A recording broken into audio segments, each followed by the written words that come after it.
Is a terrifying winter ahead of us due to La Niña?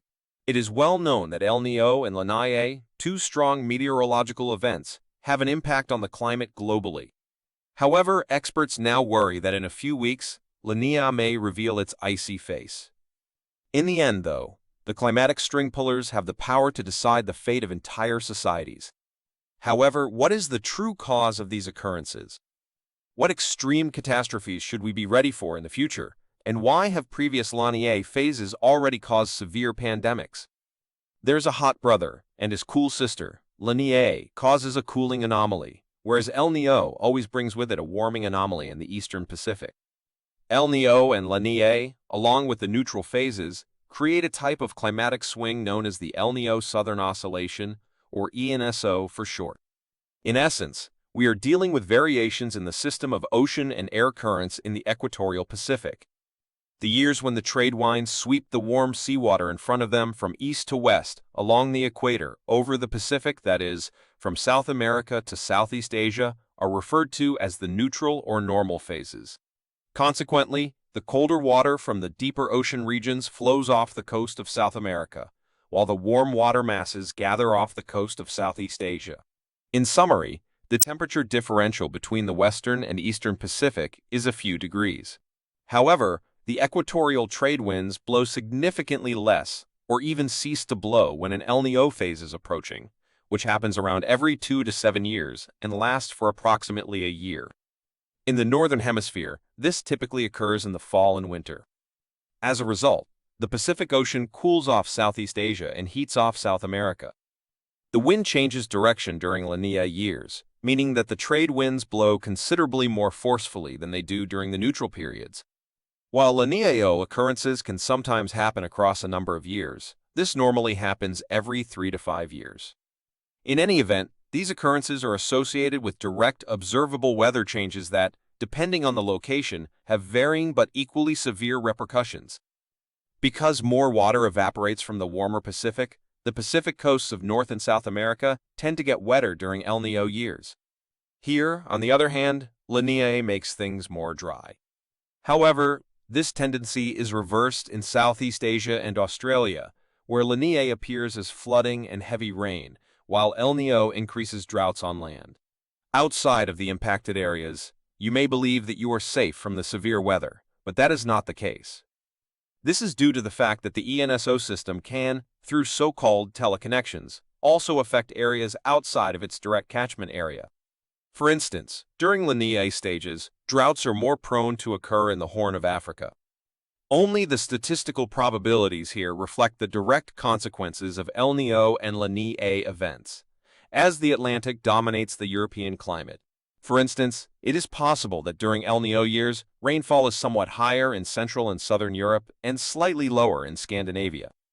Of vanished societies and avian disease bearers, although El Niño raises the thermometer and La Niña lowers it, we must remember that these weather variations have been impacting our daily life for far longer than a few years. Actually, fishermen from South America were the first to use the phrase El Niño in the 17th century. More specifically, they called the phenomena Christmas child, or El Niño de Navidad, for the straightforward reason that the climate anomaly typically peaked around Christmas. Despite this, the fishermen did not enjoy these periods very much, because the fish shoals and fishermen's nets frequently remained empty, and as the number of El Niño years increased, fewer and fewer nutrients were washed up for the phytoplankton. El Niño is also thought to have played a role in the demise of some indigenous communities. These include, for instance, the Mochi culture, which lived on Peru's north coast from the 1st to the 8th century and most likely perished as a result of El Niño's powerful storms. The mud brick structures and flimsy irrigation systems of the society simply had no chance against the extreme weather occurrences, according to experts at Ohio State University in Columbus. However, the tense brother-sister relationship has also made a risky impression recently. Accordingly, researchers have concluded that the spread of swine flu in 2009 and the previous significant worldwide influenza epidemics happened right after a strong La Niña episode. However, how do severe illness epidemics relate to changes in the weather? The answer is straightforward. Migratory birds, whose lengthy flights and frequent stops are thought to play a significant role in the development of novel genetic strains of influenza viruses, are also directly impacted by climate change. Bird flu viruses can be spread by migrating birds, such as wild geese, to domestic poultry, or even to other animals. The many virus strains can exchange genes and alter the genetic material of the afflicted animals if they are already infected with another strain. In the end, this recombination may result in an influenza virus that can infect humans as well as birds. A terrifying winter? It's important to keep in mind that the Atlantic mostly shapes the climate in Europe at this time, which begs the issue of what the winter of horror that La Niña is predicted to bring us is all about. Perhaps it should be mentioned at this point that this phrase is not ours. Rather, it is used to select the headlines of several stories that are currently making the rounds on the internet. However, meteorologists say that the next La Niña phase is almost a given. This is due to the fact that El Niño has ruled the last few months, and the chilly sister usually always follows in the footsteps of its warmer brother.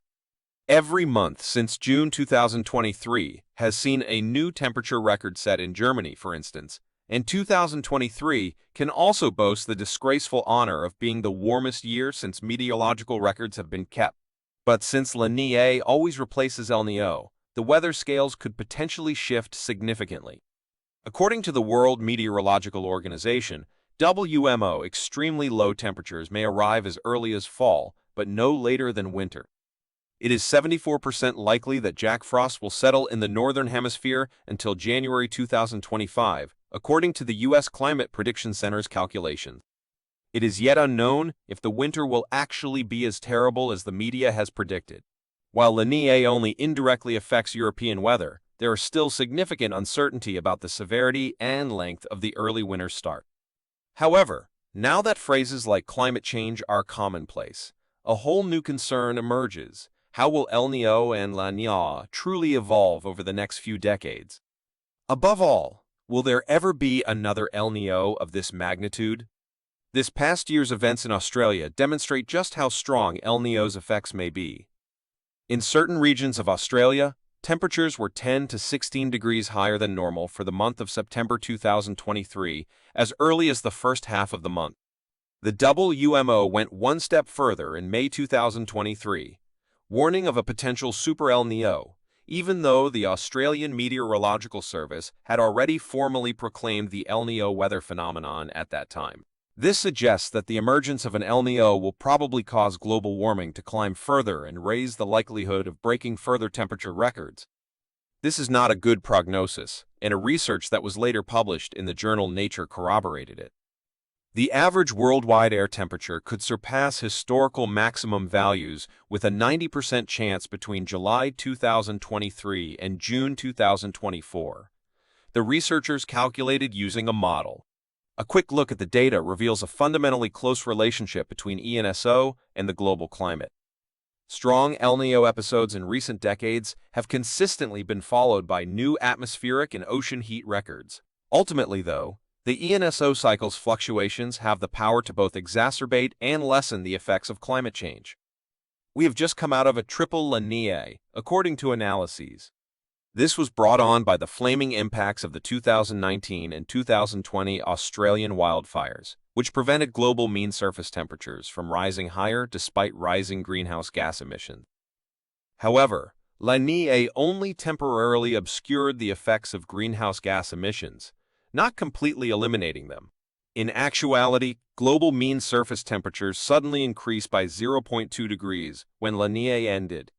Although scientists worry that El Niño and human-induced warming will lead to future global warming, climate change also affects the ENSO phenomenon as a whole. For instance, this has an impact on how large-scale air currents shift. At the same time, precipitation patterns shift, and the temperature differential between the equator and the poles weakens due to the warming waters. Speaking of precipitation, you have the option to make the adjustment right now if your click has never hit the subscription button with force. To ensure that you never miss another one of our videos, click the subscribe button. See you shortly.